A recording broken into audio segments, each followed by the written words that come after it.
Okay. कान्हेरीमध्ये ही एकमेव जातक कथा आहे. हिला सुमेध बोधिसत्व जातक कथा म्हणतात. आता आपल्याला ह्याच्यामध्ये बुद्ध वाटतात, पण हे बुद्ध नाहीये, तर हे दुसरे बुद्ध आहेत. त्यांना दीपंकर बुद्ध म्हणतात. दीपंकर बुद्ध हे नगरात येत असतात. जेव्हा ते नगरात येत असतात तर दीपंकर जेव्हा येत असतात तेव्हा सुमेध ही व्यक्ती असते. ही सुमेध व्यक्ती ह्याला काम दिलेलं असतं आणि झाडलोट करण्यासाठी यांना काम दिलेलं असतं. पण नगरात झाडलोट करत असताना ते काम पूर्ण होत नाही आणि जेव्हा हे लक्षात येतं की आता दीपंकर बुद्ध प्रवेश करणार आणि त्यांच्या पायाला चिखल लागेल, हे जेव्हा सुमेधला कळतं, सुमेध बोधिसत्वांना कळतं, तेव्हा दीपंकर बुद्धांच्या पायांना चिखल माती लागू नये म्हणून सुमेध बोधिसत्व हे आपल्या डोक्याचं जो जटा असतात ते अंथरतात. ते जटा तुम्हाला इथे दिसत आहेत, बरोबर, ते अंथरतायत. आणि दीपंकर जेव्हा त्यांच्या सुमेध बोधिसत्वांच्या डोक्याच्या केसांवरती पाय देतात तेव्हा त्यांच्या लक्षात येतं की हे भविष्यात होणारे बुद्ध आहेत.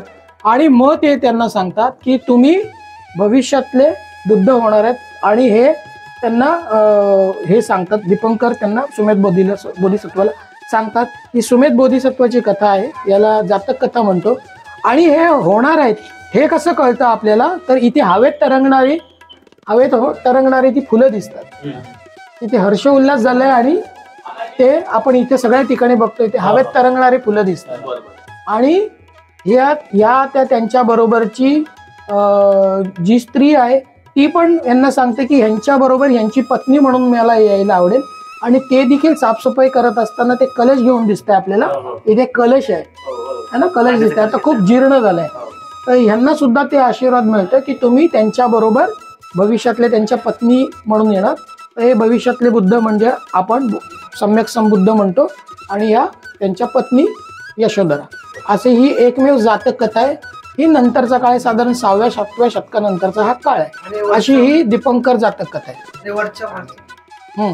ही दीपंकर जातक कथाची ही एकमेव पॅनल हा 67 क्रमांकाच्या कान्हेरीच्या एका कोपऱ्यामध्ये आहे. हे एकमेव पॅनल आहे. अजून एक तुम्ही जर पाहिलं असेल, आपण एवढे हे पाहिलेले बोधिसत्व, हो, तुम्ही वरती पाहिलं असेल तर तेही 2 बोधिसत्व आहेत. ते दोन्ही बोधिसत्व आहेत आणि ते बोधिसत्व आपल्याला ते कमळाच्या आसनावर दिसतात. इथे छान व्यवस्थित आपल्याला नीट नेटक्या पद्धतीत बनवलेल्या तारा आणि भ्रुकुटी बघायला मिळते. ह्या एकमेव चांगल्या अवस्थेतल्या तारा आणि भ्रुकुटी आहेत. पण हीच तारा आणि भ्रुकुटीचं आपल्याला शिल्पांकन जे चांगल्या पद्धतीचं आहे ते 90 नंबरवर आहे. आणि 90 नंबरच्या लेणीमध्ये सदधम्म पुंडरीक सुत्तावरती आधारित ते संपूर्ण शिल्पपट आहे, असं आपल्याला बघायला मिळतं. धन्यवाद.